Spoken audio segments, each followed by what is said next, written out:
Les Actes des Apôtres, chapitre 6. En ce temps-là, le nombre des disciples augmentant, les hellénistes murmurèrent contre les Hébreux, parce que leurs veuves étaient négligées dans la distribution qui se faisait chaque jour. Les 12 convoquèrent la multitude des disciples et dirent « Il n'est pas convenable que nous laissions la parole de Dieu pour servir aux tables.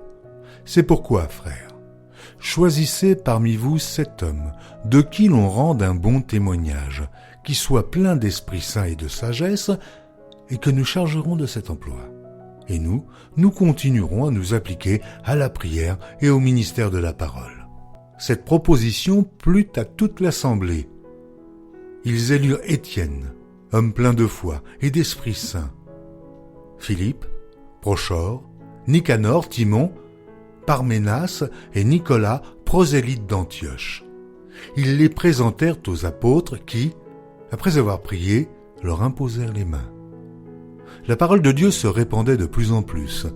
Le nombre des disciples augmentait beaucoup à Jérusalem, et une grande foule de sacrificateurs obéissait à la foi. Étienne, plein de grâce et de puissance, faisait des prodiges et de grands miracles parmi le peuple.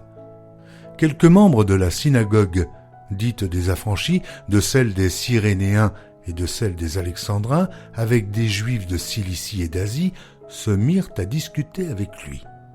Mais ils ne pouvaient résister à sa sagesse et à l'esprit par lequel il parlait. Alors ils subornèrent des hommes qui dirent « Nous l'avons entendu proférer des paroles blasphématoires contre Moïse et contre Dieu. » Ils émurent le peuple, les anciens et les scribes, et, se jetant sur lui, ils le saisirent et l'emmenèrent au Sanhédrin. Ils produisirent de faux témoins qui dirent « Cet homme ne cesse de proférer des paroles contre le lieu saint et contre la loi, car nous l'avons entendu dire que Jésus, ce Nazaréen, détruira ce lieu et changera les coutumes que Moïse nous a données. » Tous ceux qui siégeaient au Sanhédrin, ayant fixé les regards sur Étienne, son visage leur parut comme celui d'un ange.